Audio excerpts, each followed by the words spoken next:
Hello and welcome to the Carolina Snowflakes Podcast, where two Southerners come to terms with their liberal snowflake tendencies.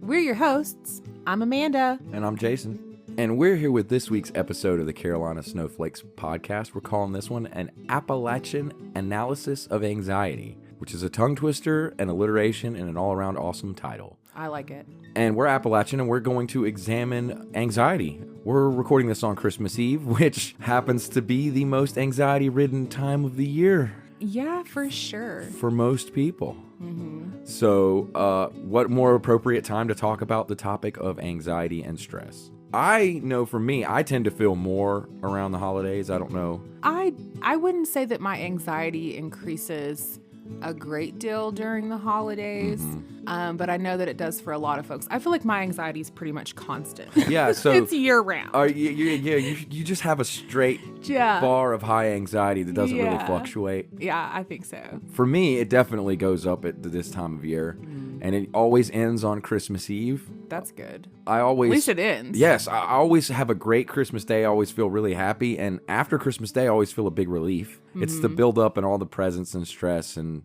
traffic, all obligations. Yes.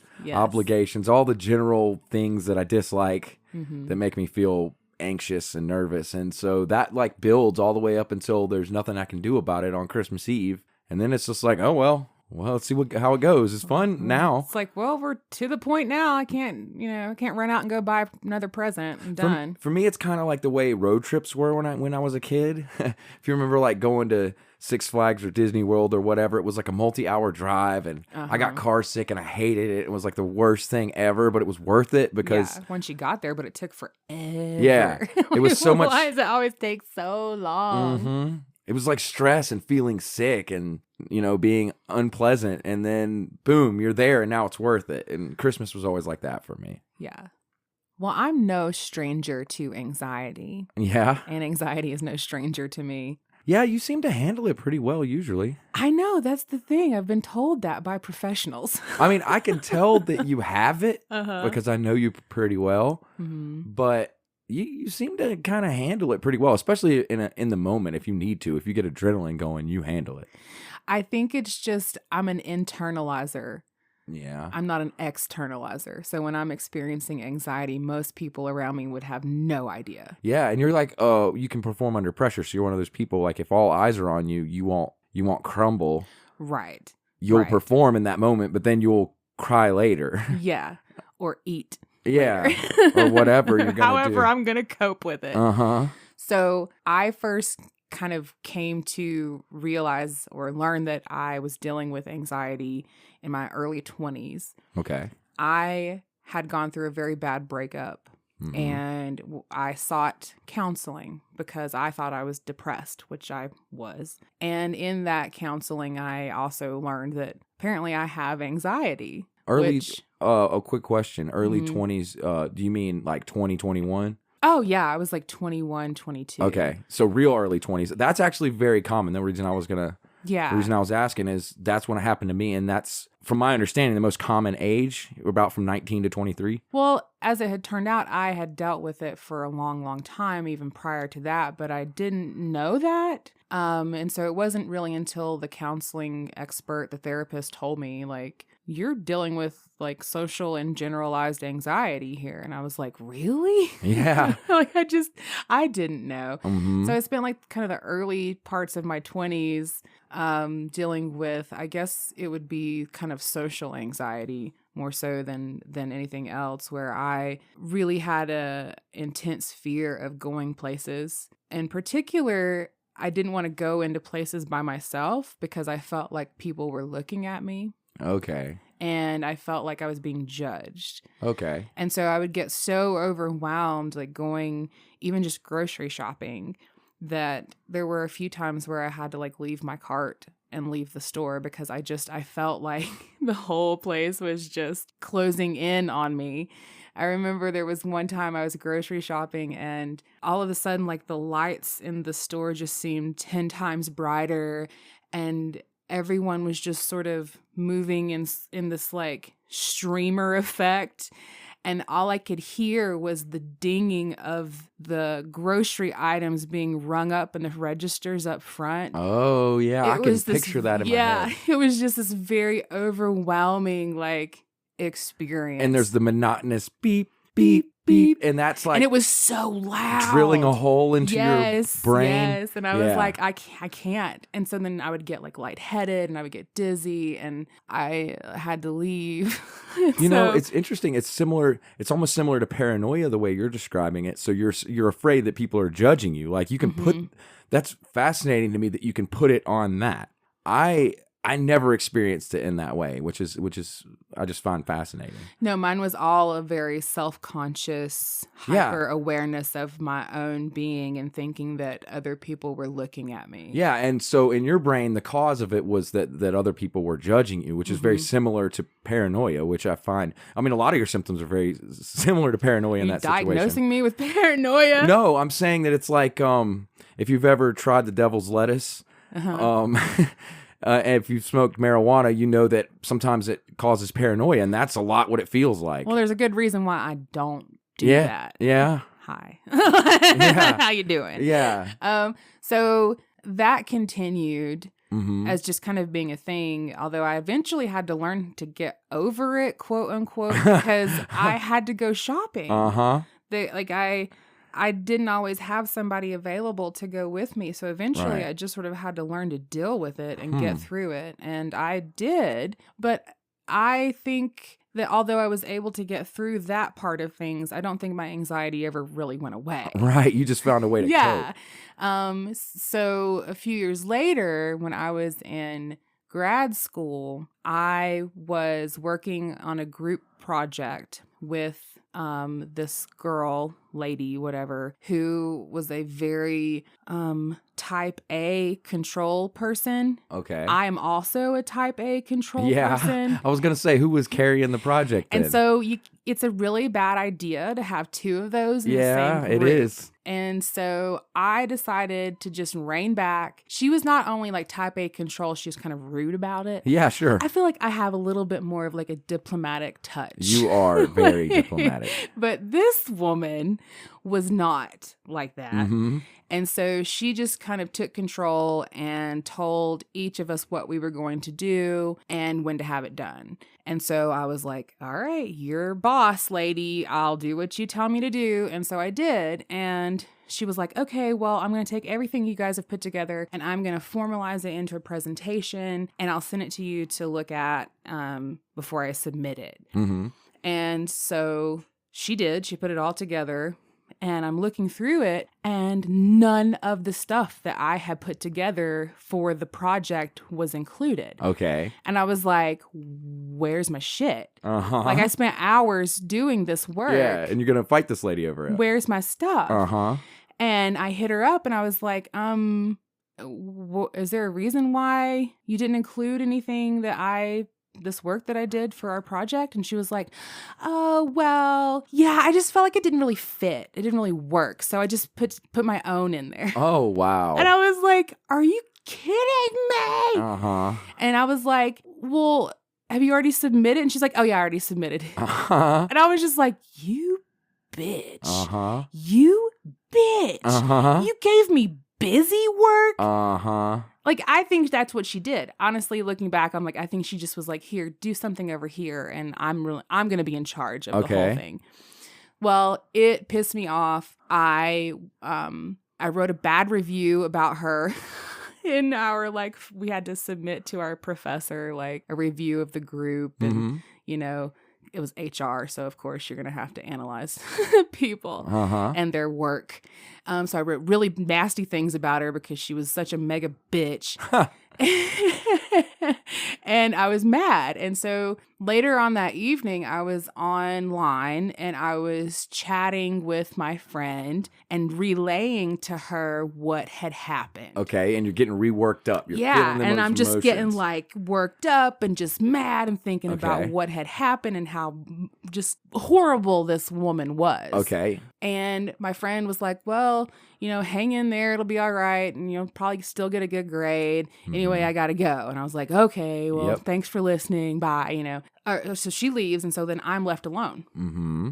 And all of the sudden, I feel this intense wave of cold come through my body. Okay. Followed by an intense wave of hot. Yes. And it starts doing that over and over and over. Okay. From head to toe, these waves of hot and cold and hot and cold.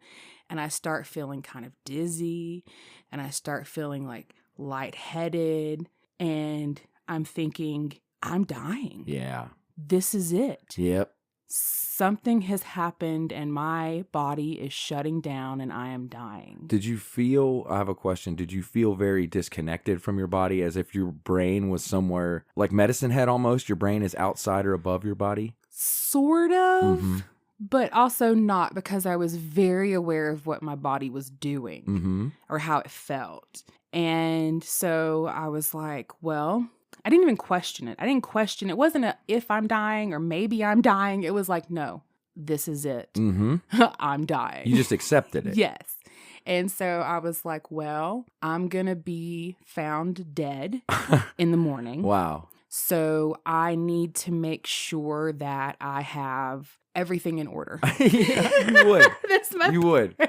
I know. Wow. Okay. So I was like, well, my room's a mess. I don't want the EMS and the coroner people to come up in here and be like, oh, this dead girl's got a disaster of a bedroom. Wow. So in my overwhelmed, hot, cold, you still didn't want to be judged. Dizzy self. Yes, it's a pervasive theme. Yeah, it is. I decided to clean. So I started straightening up my room and putting things away. And I was like, well, I'm going to be found dead. Let me put on some clean, nice clothes. So gotta look presentable if I'm going to be dead. So that's all I could think about was I'm going to be found in the morning dead. It's in my best interest to look my best and be my best in appearances for when the medical people arrive. I guess, sure. Don't ask me. I don't know. This was my brain. And so I changed clothes. I put on clean, nice, clean clothes. I made my bed. And I laid down on top of the bed on the comforter and sheets. Yeah. You made it very romantic looking, kind of, I guess. Yeah. And I was like, okay, I'm going to lay down now to die.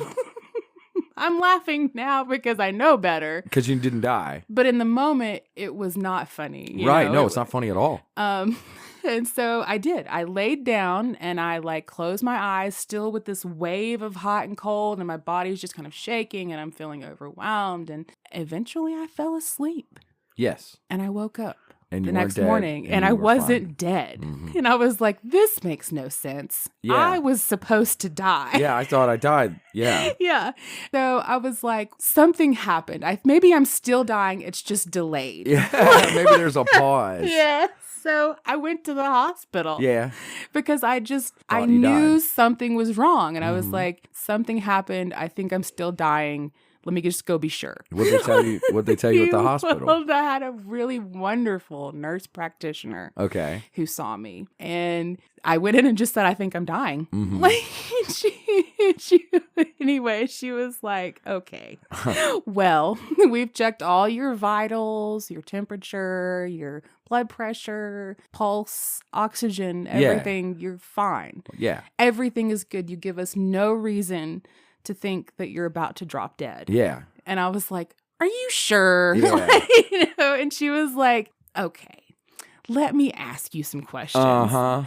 And I was like, okay. And she's like, do you ever experience feelings of doom and gloom? Yeah.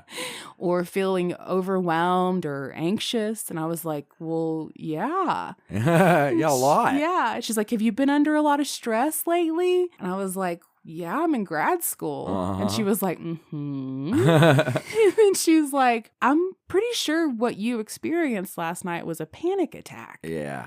And she's like, in fact, I'm positive that's what it was. That's definitely what it was. And I was like, no, no, really? Because that was not what I thought was Right. a panic attack. In my world, a panic attack was somebody hyperventilating and flailing on the ground and crying and hysterics and all that. This was very methodical. Yep. It was very calm by all outside observations. Like, to me, that was not a panic attack. Yeah. But it was. It definitely was. Yeah. So that was kind of my like entrance into the world of not just anxiety, but panic. Yeah, that one's pretty explicitly panic because, I mean, clearly now you know that you dumped a bunch of adrenaline because you were mad because you wanted to fight that girl. Yeah. So your fight or flight was turned on, and once all that adrenaline was in your body and your friend just went whoop and was off the screen or whatever and was And gone. it was still there. All that adrenaline was still there, and still in you my- were sitting in a room by yourself with that adrenaline coursing through your veins, and that is very much like a drug. Well, it completely freaked me out. Yeah. Mostly, You were pretty sure you were going to die. That's why. It wasn't because I just felt anxious and I thought I might be dying. It was because my brain had fully come to like an acceptance that I was dying in that moment. And that really freaked me out. Yeah. It scared me because I thought, well, if my brain can trick itself into thinking that I'm dying, like, what else might it do? Yeah. So, and me just being a control freak kind of person anyway, the thought of my brain taking control over me and my will really freaked me out. So I immediately went and saw like my family doctor. Yeah. Who was like, yeah, that sounds like panic and anxiety. Here's some drugs, you know, and that's kind of the way it's been ever since. That's definitely what that is. Yeah, yeah. As somebody who's experienced it myself, I could say that a lot of that sounds familiar to me, but some of it's different. Yeah, the interesting thing about anxiety is it manifests in so many different ways. A million different ways. Mm-hmm. And if one way stops working, your body will switch it. Right. That's where my point about like having the fear of going into public places, even though I eventually, quote, got over that, the anxiety never really went away. Right. It just sort of moved to a new outlet. Yep. That's it has a habit of doing that. That's one of the things from my experience with anxiety.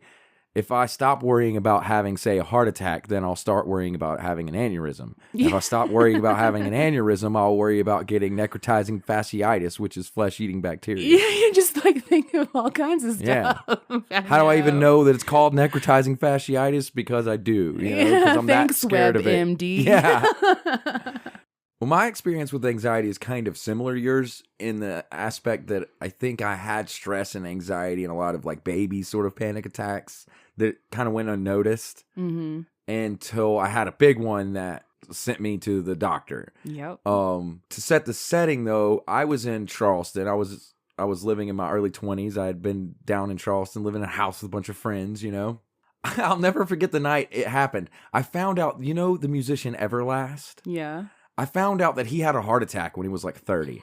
Okay? Okay. Like he was in House of Pain and he did a bunch of Yeah, cocaine and right. smoked a bunch of weed and he had a heart attack when he was 30. And one night we were sitting around, I think we were drinking and doing whatever, you know, and the conversation came up and I was like, wow, I'm almost 30, even though I was 20, but the fact that you're like, whoa. that's only 10 years from now. And I could have a heart attack. Like that freaked me out. And they were like, dude, you could have a heart attack right now. Like people have had heart so attacks. your friends when were they're of 20. no help. No help at all. They were like, oh yeah, man. Yeah. You could have it right now. Everlast did, and you know he lived kind of similar to you. No, And what? No. yeah, I He know. was a Like I rock was in star. House of Pain or something. You're not a rock star. But that didn't compute to me. All that my brain understood was, wait a minute, I'm mortal. I could have a heart attack and die. And not from being a big fat mess or being like, you know, Chris Farley and doing speedballs. Like I could die from a heart attack just because it could happen. Right. Okay. And it freaked me out. That night I couldn't sleep. You know, I had the hot and cold sweats, the things you were talking about. I was freaked out. I was just determined I was going to have a heart attack, just like Everlast did. I'm going out like Everlast. Right? What a weird... I know that is the weirdest catalyst ever, but that's So what weird. it was. If that Everlast had never had a heart attack, You would have been fine. I might not have ever been ridden with anxiety. I doubt it. But still, that's pretty good. So one night I have a big one, it gets real bad. I gotta go to the hospital. I do this thing. So this like builds and builds. Builds this and like builds. fear of your own impending heart health. And I was kind of pushing it all down, bottling it up, not really addressing it. And then one night I thought I was dying. It was the same as yours. I quit doing smoking pot. I didn't do any drugs. I was completely 100% sober for weeks.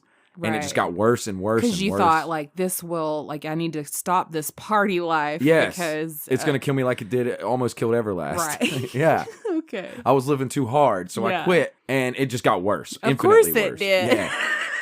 It just got so much worse. And because I wasn't relaxing at all. Right. No, you were a nervous wreck and a sober nervous wreck. It was focused on it. Yes. It didn't work well. I ended up having this horrible panic attack. I thought I was going to die. I went to the hospital. They did the same thing. They gave me some Xanax and were like, yeah, it was a panic attack. You're fine. And then I was like, oh, no. Like that's when I realized what it was. So I decided that I was going to go see a therapist. So I called this therapist. The reason I called him is I'd heard him on the radio. He had a radio show like on AM radio in Charleston. So you called a radio therapist. Yeah, okay. yeah. Because I was really into radio at the time. And in fact, there's kind of a running theme with me and anxiety and the radio. I had just really loved, this is when I discovered NPR. I'd love this stuff. And he was a big radio guy. So I called him and I told him I didn't have much money. He was like, okay, you can meet me at my wife's office because my office in the same building is being renovated. So I was like, okay, cool. When I go to meet him there, I go to the office and it's a gynecologist office. His wife is a straight up gynecologist in this big, like, one of those big HMO facilities. Yeah, like a medical facility. It was one of those. She's a doctor. She's in there. So I walk in. There was 2 separate receptionists, so that I went up to the one that said the doctor with my name on it. But the one right beside it was his wife, obviously. She was using a different name because I guess she'd been famous as a gyno before. Famous gyno. Because it was a bumping gynecologist office. Let me tell you, there was like 12, 13 girls in there every time. Yeah. So, yeah.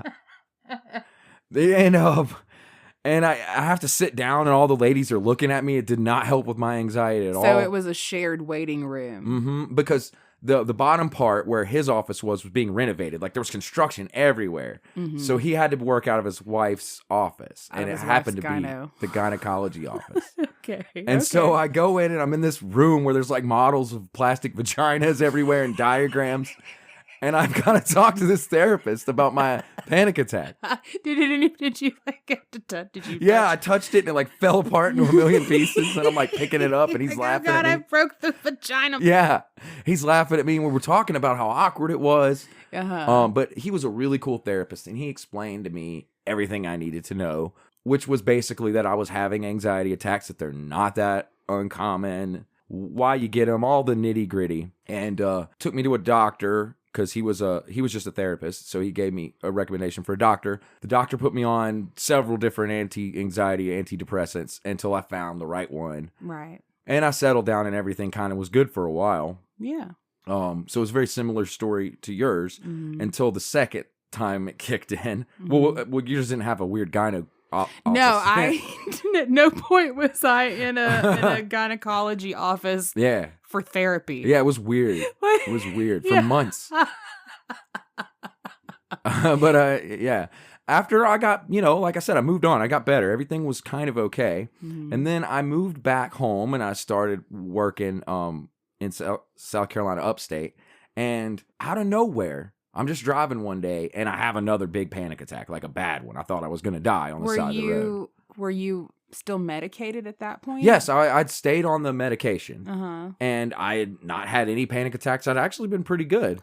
It had been several years. Interesting, okay. And one day I'm just driving. It's like 2 o'clock in the morning. I was delivering pizzas, so I was up really late. I'm driving home from work, just a regular, it was like a Wednesday at 2 in the morning, driving home, and I think I'm going to die. The same thing happens, While you're driving. While I'm driving. Ooh. And then it gets worse and worse and worse to the point where I started to throw up every time I left the house or went to do anything. Oh. So if I, I guess my heartburn started to get bad about the same time. And so I had it where if I wanted to do anything, like it was specifically for me, it was moving locations. It wasn't so much being around people. It was just the panic attacks kept happening while I was driving or while I was in commute. Mm-hmm. So I guess you in got my brain, scared to do those things. I was like, if I don't go places, if I don't have a commute, I can't have the panic attack that happens during the So commute. that's almost like forming a sort of agoraphobia of Yes. like not wanting to leave your house or Right. wherever you are. But it was weird because I wanted to be in the next place. I just didn't want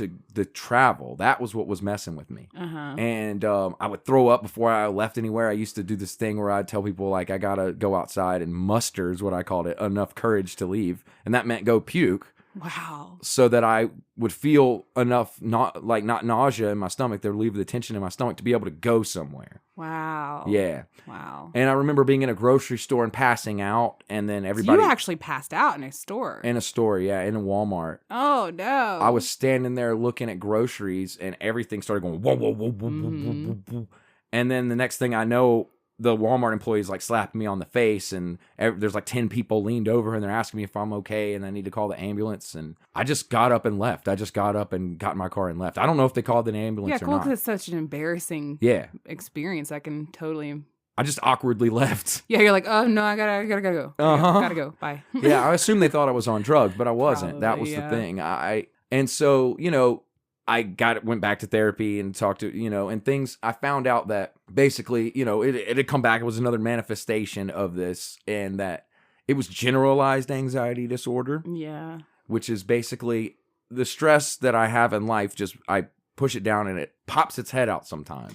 Yeah. And that's the way that it happens to me. And it wiggles and it moves from point to point, and things that will cause you anxiety one year, you don't even think about again for years and years and years, and it comes up in another way. Yeah, I'm driving home and that song, and you really might know what it's like to have to choose. That Everlast song will come on, and then next thing you know, I'm freaking the fuck out. And it's been 4 years. Yeah. And Everlast is giving me a panic attack, and I don't know why. Yeah. So that was my kind of experience with it until, again, I talked to doctors, I got on the right medicine, and since then I've been pretty good until the pandemic. Yeah, I think the pandemic for us, as well as a lot of people, has been just such a rekindling of any sort of anxiety disorder that you might have had. Because I too, I've been doing really well up until about March of this year. And the same sort of thing is happening. It's that I have a bunch of general anxiety that gets pressed down. I can't address all of it because it's everywhere, and it builds up, and then like a hernia just pops out sometimes and ruins my day or whatever. Yeah, and manifests in ways that you believe are real. Oh yeah, and if as soon as you conquer it, as soon as you go, wait, I know I'm not having a stroke,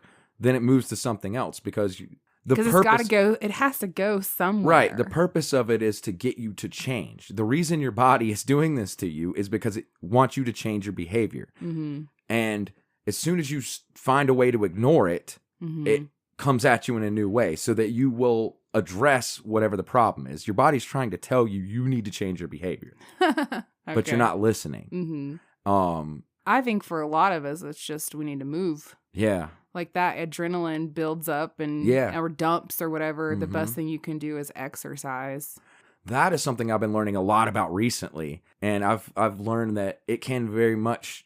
There are lots of things like you were talking about, exercise, that can help when you're in the midst of the panic attack, or when you're in the midst of a lot of anxiety. I think it helps even when you're not in the midst of. I think it helps to buffer it from happening. I think so too, but what I more mean is that as a rule, to get rid of general anxiety, you're going to have to change your lifestyle and change the way you interpret the world. There's things called cognitive behavioral therapy that's about changing your behavior.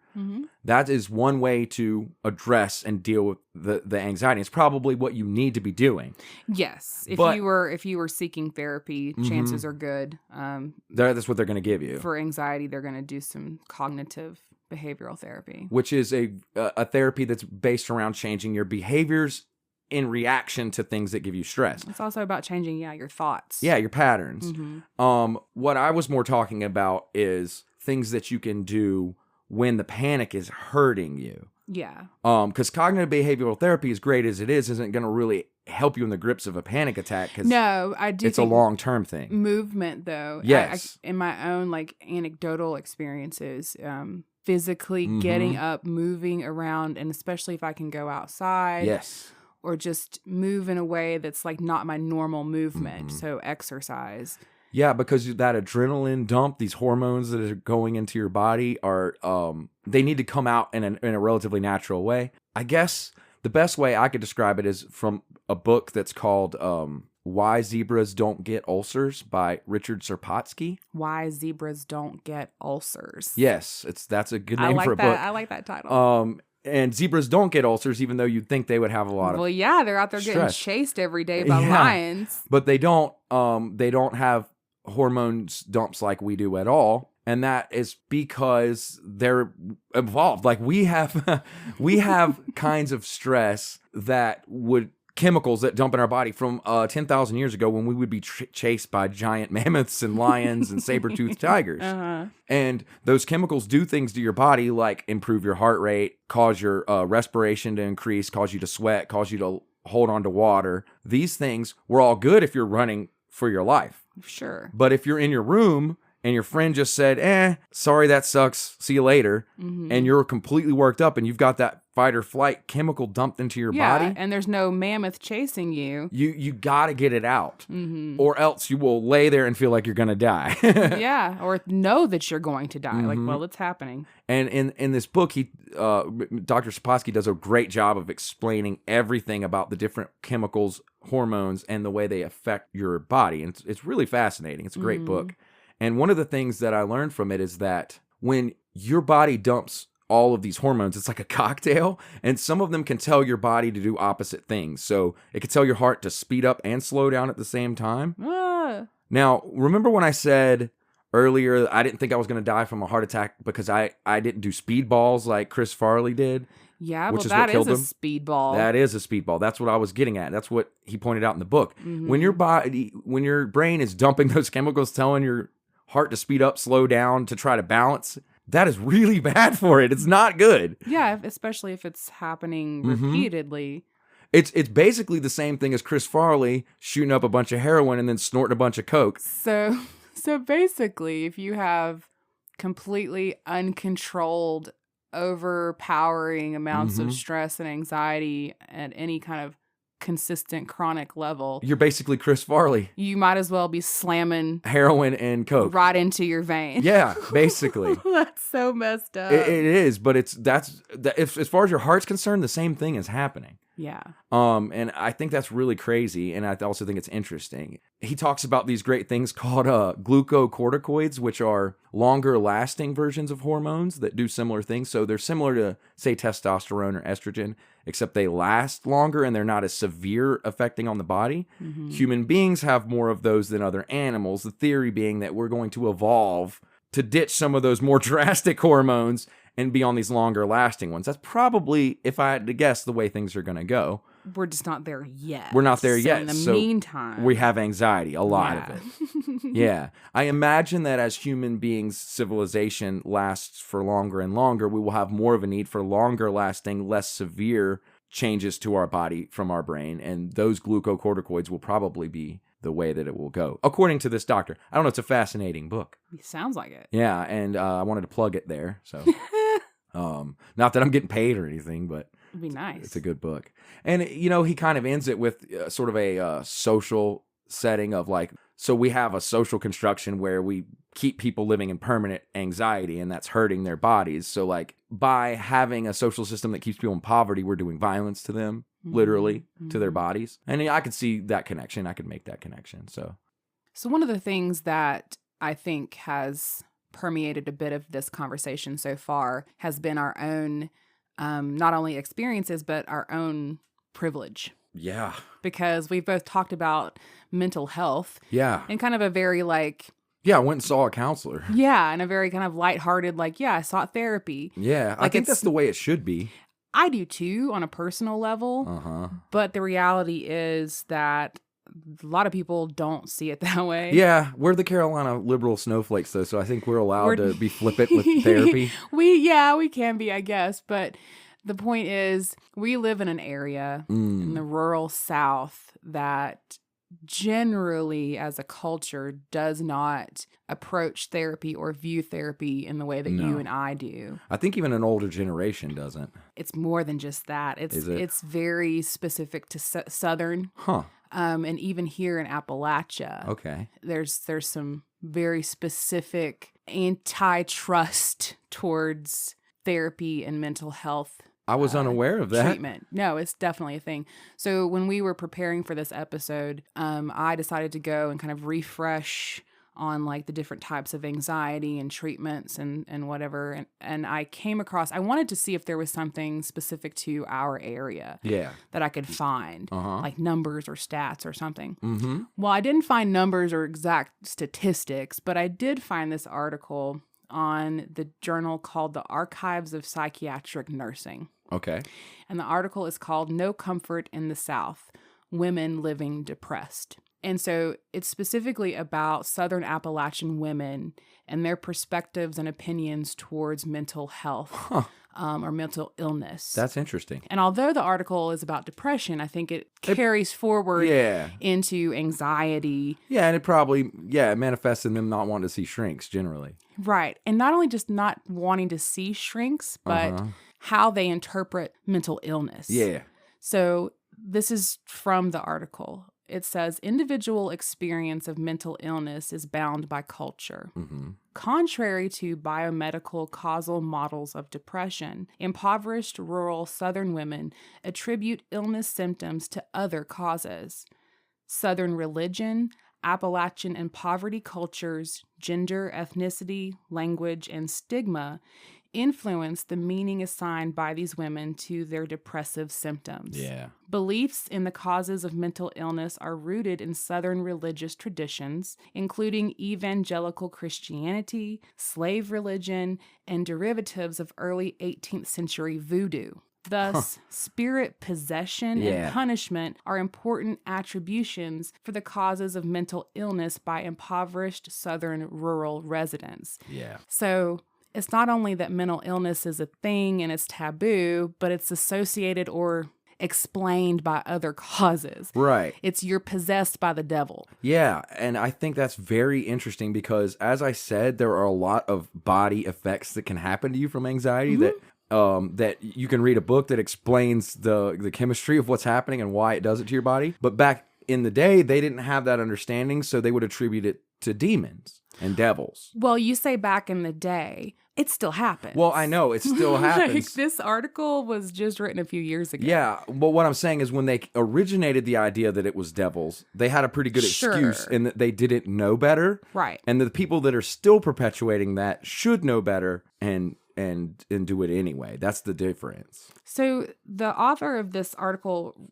wrote about a particular study that was done. And it says the Appalachian subculture in the mountainous regions of the rural South, hi, that's us, has attributions for behavior commonly associated with mental illness that differ from those based on the biomedical model. For example, Appalachians, lay non-Appalachians, so just regular folks who don't live here, and mental health professionals were asked to respond to 8 vignettes describing men and women who had been hospitalized for mental illness. Okay. Most Appalachian respondents did not endorse behaviors in the vignettes as associated with mental illness, even though they were labeled as such by mental health professionals and even lay non-Appalachians. Yeah. Like, this was very specific. So only Appalachians think that this isn't crazy. Yeah, or they think it's the devil, or this is very specific to Appalachian culture, which I found fascinating.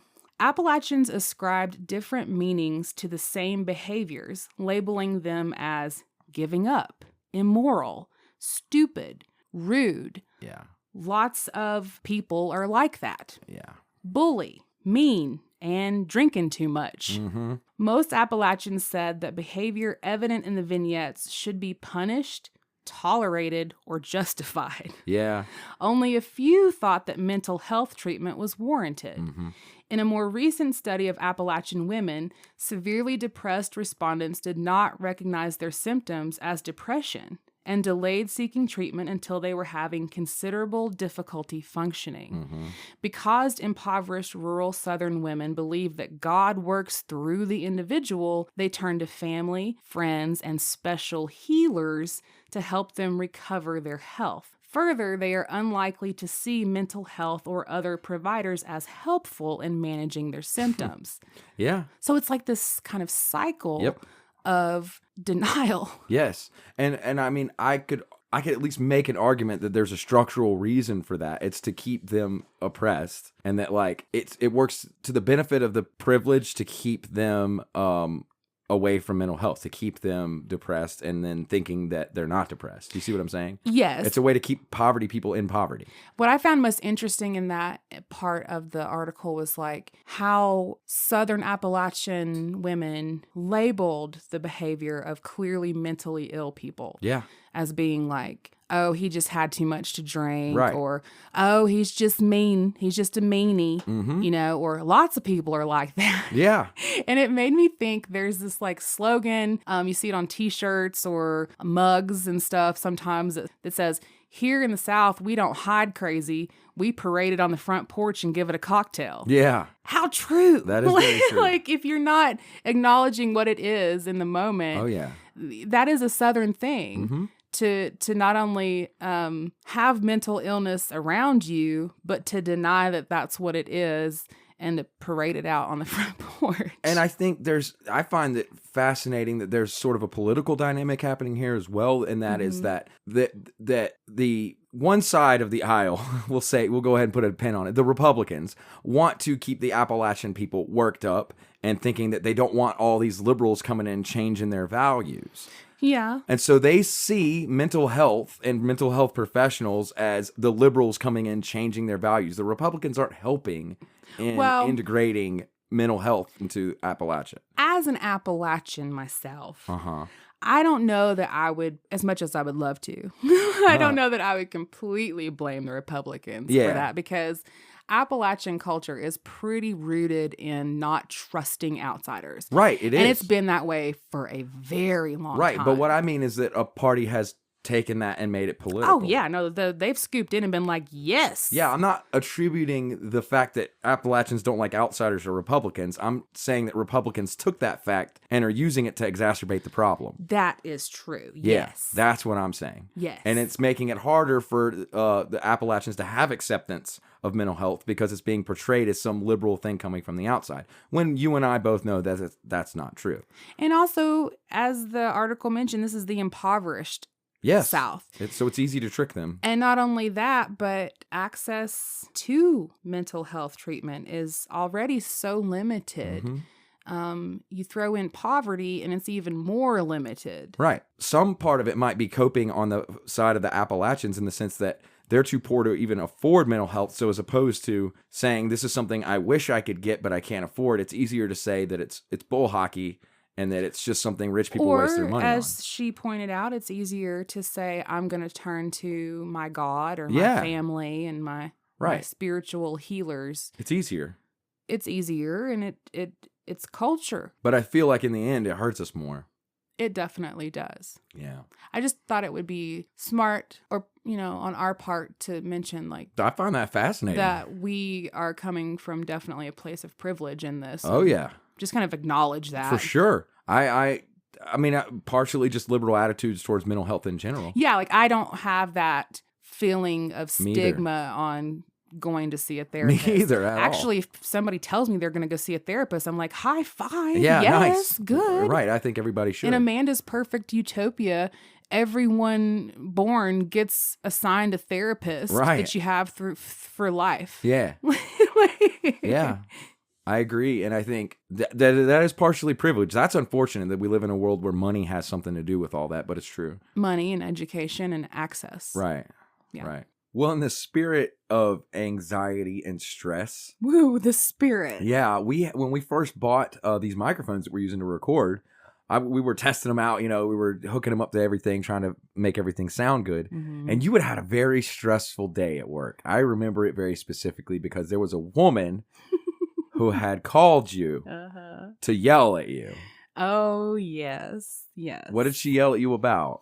Mostly about George Soros, Yeah. Antifa, Black Lives Matter.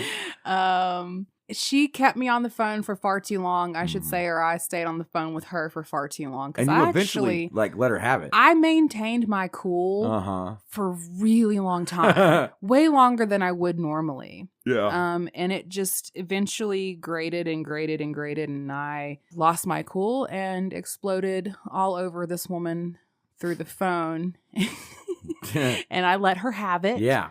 And you told her that you were a socialist. I told her I was a dirty liberal snowflake. Yeah, nice. And she gasped. Oh my God. And I was like, that's right. Yeah. I'm a dirty liberal snowflake. Tell all your friends. Yeah. You did say that. That's what it was. And you were very worked up, and you told me the story about it. I told you about it. You told me at work, and I think you told me again when you were at home, and then you were on the computer typing it angrily to somebody. And then my mom called. Then your mom called, and at that time, I had the microphone set up, and I was just... in the other room. In the other room, just messing around with the guitars, like playing around, singing. And I happened to catch you when your mother was on the phone. And you're like, Mom, this fucking woman called me. I was retelling the story. And you were mad, but the way you yelled, this fucking woman. And the microphones happened to catch it or pick it up. Was hilarious to me. So while you were talking to your mom and telling her the entire story, I recorded a little song with that clip. Mm-hmm. A song. And we want to debut that song here right now in a bit that we call A Song for Anxiety. And I wrote a song to fit your anxiety. It's called This Fucking Woman. This Fucking Woman. And we're going to play it now. Yeah, enjoy. This fucking woman.